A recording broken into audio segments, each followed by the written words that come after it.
Sit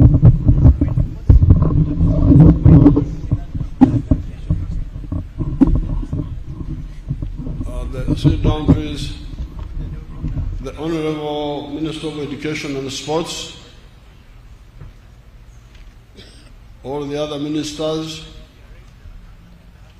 the Permanent Secretary, Their Excellencies, the ambassadors, the leaders of the teachers' unions,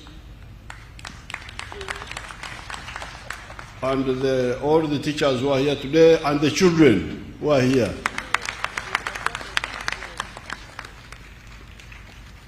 First of all, I congratulate all the teachers on this World Teachers' Day. Mukulikeyo.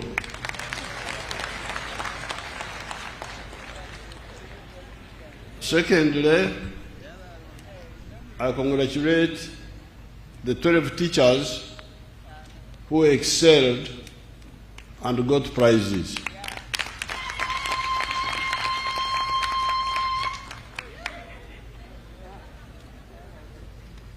In our Uganda language, we say, Adingana mawolu, agajamo mukto. That if you keep eating cold food, you will be satisfied eventually.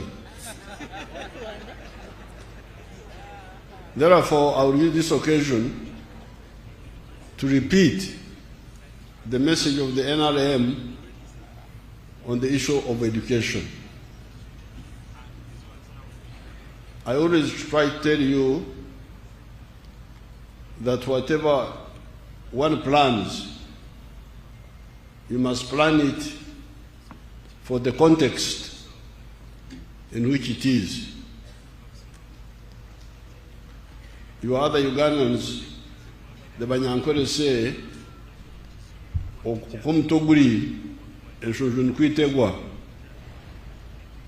which means that the hairstyle depends on the hairstyle depends on the shape of the head. If you have got a big head, the hairstyle will also be similarly affected. Therefore, our plans depend on the history and the capacity of Uganda. I have told you a number of times that by independence, there was a small island of a modern economy surrounded by a sea of underdevelopment. That small island, by 1962, was being described as the island of the 3 C's and the 3 T's. You are teachers, you should know all this. The 3 C's were cotton, coffee, and copper, and the 3 T's were tobacco, tourism, and tea. By 1962, recently they gave me figures, only 9% of the homesteads were in the money economy, which means that 91% were outside the money economy.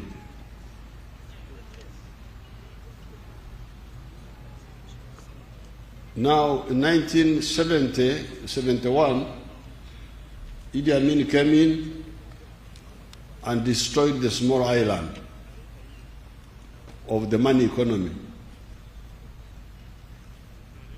Out of the 3 C's, only coffee kept limping on. The others collapsed, copper and cotton. Then out of the 3 T's, only tobacco survived. The other 2 collapsed: tourism and tea. So therefore, by 1986, when the NRM came into power, the small modern economy had collapsed.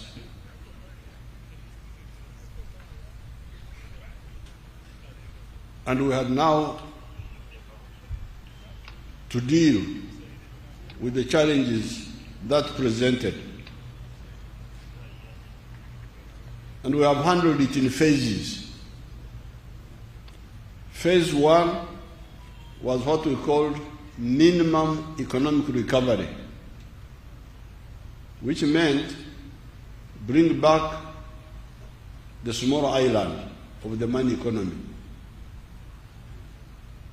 and deal with the problems of shortages of what they were calling essential commodities, of sugar, of tea, of soap, and so on.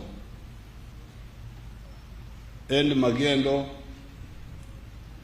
and what they were calling Echibanda. Magendo was smuggling. Echibanda was foreign currency black market. And Oksamra was speculation. That one was achieved.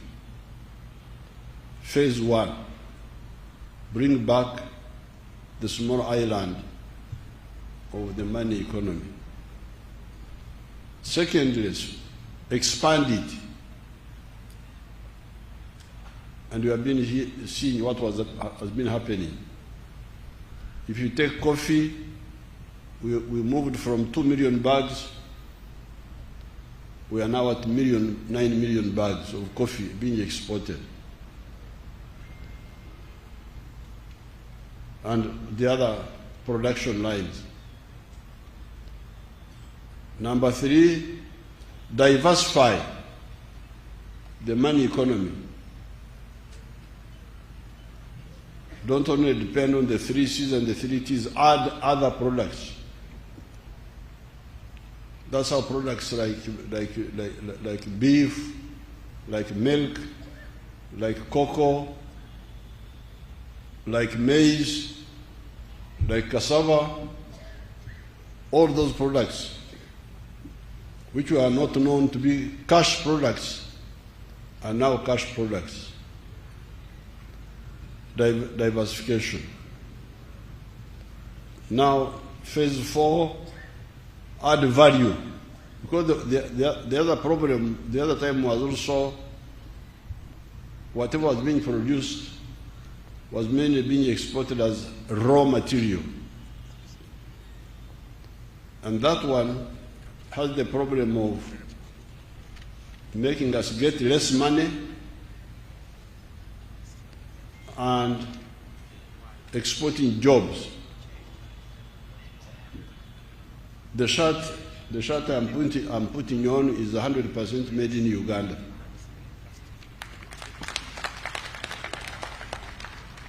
And if you analyze this shirt here, you will see 6 levels of jobs. People are always talking about jobs, but they never bother to find out where the jobs come from. Level 1 of this shirt is to grow the cotton. When you grow the cotton, you create jobs for some people and you earn money. Level 2 is to gin the cotton. There are a number of ginneries where you remove the seeds from the cotton. Level 3 is to make yarn, to make thread out of the pamba. That means if you export cotton 1 kilo, after you have removed the seeds, you may get $1 per kilo. But if you make yarn, the value goes up. And you also create jobs for the people who work in the spinning factory to make the yarn. Level 4, weave the cotton. You weave it into a cloth, into a jora, into a fabric. That means you add more value, but you also create more jobs. Level 4, print colors into the fabric. More value, more jobs. Finally, level 6, tailor the fabric into a garment. Auctioneer. By this time, the kilo from which we got $1 is able now to bring you $14 or $15. So this is another battle we have been engaged in, adding value to our raw materials. And that is phase 4. Phase 5 is to introduce a new economy based on knowledge. You have seen your people making vehicles, making automobiles, vaccines, assembling and trying to make computers, going into the pharmaceutical industry. That's now a new level of industrialization. Now, when we are doing all this, we need money for supporting the economy, for building infrastructure, and also for supporting social services, which include health, education, and so on. And this is where we get now another point which I would like you to appreciate. When the other small economy of the colonial times, even before it collapsed, the education went through was elite education. Education for a few, very few people. You can go and check how many children were in the primary schools by 1962. Very few. You can check how many children were in the primary schools, how many pupils were in the secondary schools. Very few. So the education at that time was for a small number of people, for a few people.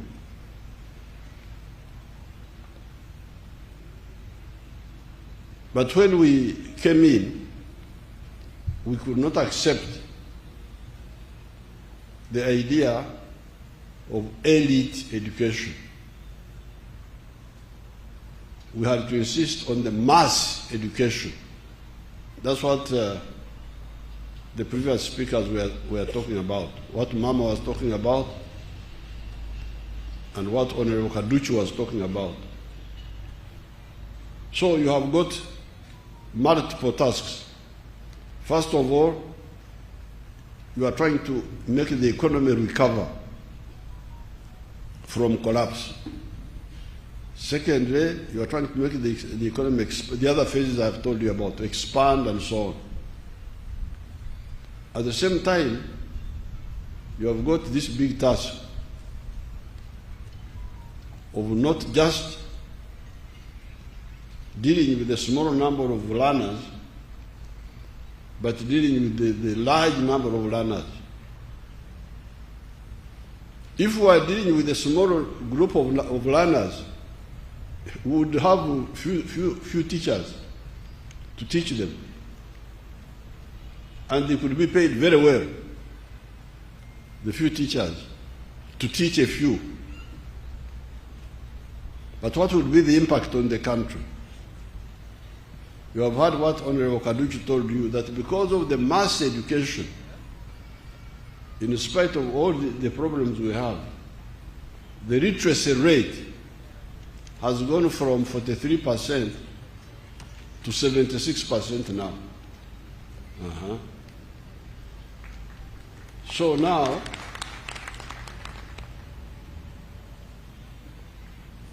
Muganda wagambira abali baseka. You remember the Rugero? Abali baseka bajje bandabe. Those who are laughing at our strategy. Now you see, literacy has gone up. So now, when you have this problem of dealing with the recovery of the economy, at the same time dealing with the bigger mass education, mass vaccination, because for everything we do is mass. We try to cover everybody. Mass vaccination, mass education, security for all, to bring peace in the whole country. All this needs money. So what do? This is where now bad planners bring the idea of Banyankole call it okumemerera. I think Baganda call it okumamira. My people told me that in Luo it is called poro. Sprinkling small. That strategy we don't accept. When we were in the bush fighting, we had a lot of problems, including hunger. We didn't have enough food. If you don't have enough food, what do? If you democratically starve everybody, what will happen when the enemy comes to attack you? That's why I would say, the little food which is there, give more to the people who are on duty today, the ones who are guarding the camp, so that for them they stay awake, because when you are hungry, you doze. So even when we are sleeping because of hunger, at least somebody is awake. But some people are saying, no, fenaka tuebake, or what for to fail. That one I cannot accept. This is really, this is suicidal. This fellow who is guarding the camp now, he is not the most important necessarily. He may be a small person, but he's the one guarding the camp. Let him stay awake. When you are hungry, you are dozing most of the time. Let's sleep, but when the enemy comes, this one who is alert will wake us up, and we shall survive. And then that's where the other proverb comes in. Kamukamugwechi,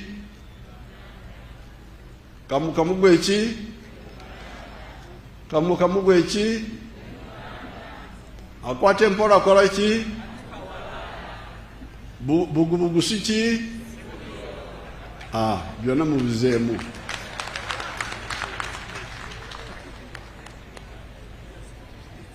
So therefore, I would really encourage, because if you see the economy is growing, like for instance, when we put more money in 2006, we put more money on the roads, and put more money on electricity. Now we have got surplus electricity. With the Karuma, with the Simba, now we have got surplus electricity. It came because we put more money from 2006. You remember 2005, those who are old enough. Remember we had a problem of load shedding. When some parts of the country would be off without electricity, then you wait for hours. Now there is surplus electricity in the whole country because we said yes, we have got many needs, but in order for the economy to grow, we need electricity and some communication. There are other important, like water. If you see the budget of water in 2006 and after, it was quite small compared to what we put in electricity and put in on the roads. Not because we didn't know that water is important, but if you can't do all, what do you do? Why not start with something that will help you to get to a higher level? Because electricity will mean more factories, more businesses, and that means more taxes and so on. This is the context I want you to understand. Of course, Mama told you other aspects, like for instance, the teachers in the private schools are getting less money, but they work more. That one is a challenge. So therefore, our intention is very clear. The economy is growing. You can see the economy is growing quite fast. You have seen inflation is low. Our target is to pay all the public servants well, but also increase the numbers of the public servants. When we closed the schools, the number of the children who were sent home were 15 million children. Now, if you take the teacher pupil ratio of 50 per teacher, that means we need 300,000 teachers for 15 million children. In our time, it was one teacher to 40 pupils. So you can see we need more teachers. But now we are not able to hire them. But where we are going as the economy is growing, and if we all act together instead of empaka, instead of arguments and then struggles,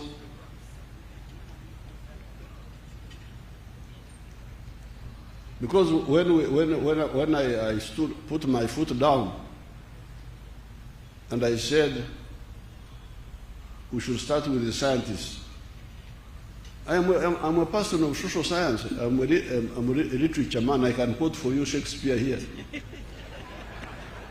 if you want. But we had a problem in Soroti. Soroti, we have got a very good flying school there. Soroti Flying School.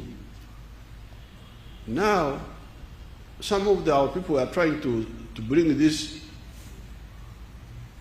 democratic suffering, that we should all democratically suffer.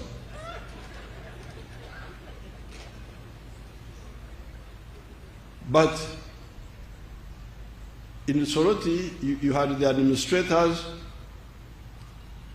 the human resource, the personnel, the secretaries, the what. But in Soroti, what we needed were pilots. Yes, we needed some administrators, But without pilots, there's no meaning to a flying academy. We needed pilots and aircraft engineers. Now, in the private sector, a pilot on a jet engine is earning 25 million shillings. So, if you don't pay them that, they will not come to Soroti. And the academy will close. So, when we told no, but when we checked, the general manager, who is a man of Greek or Latin, who studied literature like me, he wants to get more money than the pilots, and you don't have the money. So we told the Soroti people, please, here we need pilots. There may be smaller people in terms of rank, but they are the ones we need. So we started paying the pilots what they should be getting in the private sector, in the aircraft company, in the airlines. And the academy now is big business, attracting students from many parts of Africa. So this is what we are talking about. What do you do? What we need now in the case of Soroti, what we cannot do without, the human resource person can resign and go, and we get another one. The personnel person can resign, but the pilot instructor, if he's not there, there's no academy. So what do we do now? So really, my young comrades, this is the issue. We don't have to waste time on this. It is clear we have, some of us have been involved in all this for a very long time. When we were fighting, that's what we did. We had many needs. You need clothes. You need medicine. You need shelter. But when we were fighting, what we needed most was a rifle and the bullets. How about clothes?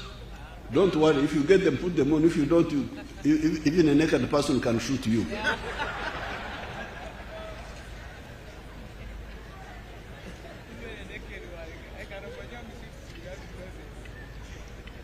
So, this is the strategy of Oksosowaza.